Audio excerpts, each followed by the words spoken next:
talaga. Nalapit na ako mapahiya. Nahihiya na nga rin ako eh. Siguro nahalata ninyo eh. Nakakahiya talaga. Dinami-dami po ng mga ahensya na pinagkalooban ng confidential fund.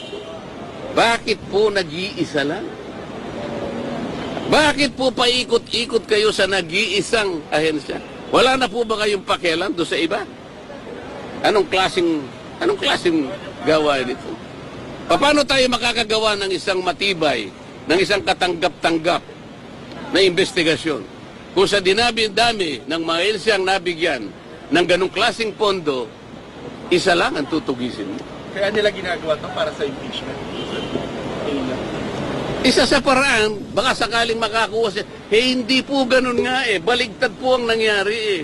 Hindi po kayo ang gagawa niyan. COA po, kung yun ang ating objective. Eh bakit isa lang inimbestigan natin? Ilang opisina ba ang merong confidential fund sa palagay nyo? May idea ba kayo?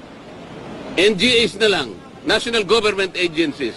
Ilan ba karami ang National Government Agencies? Palagay mo na lang 500. Okay? At yung kalahati nun, binigyan ng confidential fund. Di 250 yun. LGUs, sila ng LGUs. Mga mayors and gobernador. Palagay mo lang 1,000. Kalahati nun, 500. O di 750 na yun. What about the GOCCs? Government-owned and controlled corporations. Mga 300 yan. Kalahati na lang. 150. O palagay mo lang 1,000 na lang ang nabigyan na ahensya ng gobyerno. Bakit? Bakit Office of the Vice President lang? Kahit anong komite yun. Kaya sabihin nilang hindi ako member, pwede ako magsalita at mag-participate. Kung pipigilan nila ako, di ba nyo naiintindihan kung anong klaseng procedure, kung anong klaseng tuntunin na ang meron kami? Pang-17 taong ko na sa Congress, ngayon ko lang po nakita ang mga pangyayaring ito. Nalulungkot po ako, nagdaramdam ako, nai-stress ako kung bakit nangyari ito. Ito lamang pagdinig na ito, in aid of legislation, kayo po na nasa media, alam kong nalalaman na ninyo, hindi na po in aid of legislation.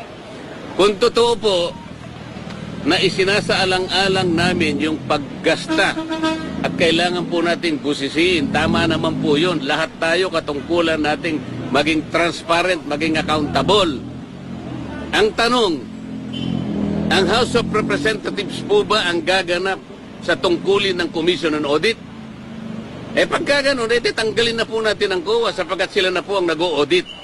Wala po sa tungkulin namin ang mag-audit. Kung sasabihin nila, hindi kami nag-audit. Ang ginagawa namin is investigation in aid of legislation. Okay. Wala pong nagtataka sa atin kung bakit ang pinipilit na isolate lang, ang pinipilit na gisain lang, Office of the Vice President. At saka yung DepEd na kung saan ay naglingkod siya bilang secretary. Paano po yung iba? In aid of legislation po ba ito? O in aid of persecution? Kaya nyo na pong mag-conclude eh. Ang linaw po nito eh. Hindi na po tayo dapat gumamit ng calculator eh.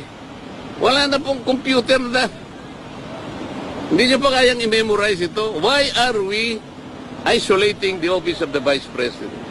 Kung confidential fund. Ano po ba yung Commission on Audit? Ito po ay independent constitutional body. Bakit kami po ang gumagawa?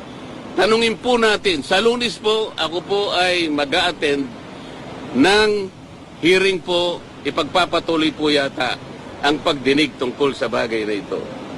Pipilitin kong pumunta ron, sana po'y walang mga away, sana po'y maging sensible, sana po ipakita nila the better arguments, wala na po sanang agawan ng hopya para tayong lahat po ay masaya. Para lahat makinabang po ang taong bayan. Ibig ko sabihin, sensible questioning, sensible arguments, wala na po kasi yung quality of debates eh.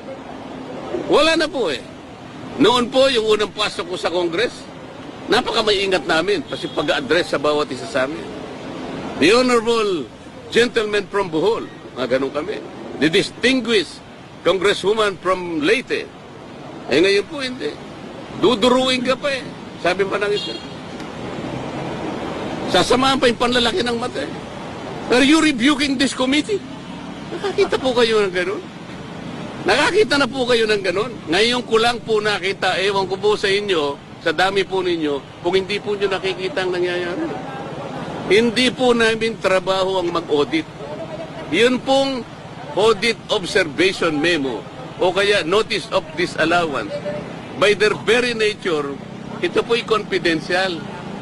Confidential po eh. Bakit po ang House of Representatives kukunin nila po yung mga dokumento at sila mismo ang gagawa ng gawain ng COA? Ang ibig bang sabihin, gagawa po ba sila ng batas para i-abolish na po ang COA? Hindi po nila magagawa yun. Para ma-abolish mo ang COA, i-amend mo yung saligang batas. Nakakaintindihan po tayo? Malapit na ako mapahiya. Nahihiya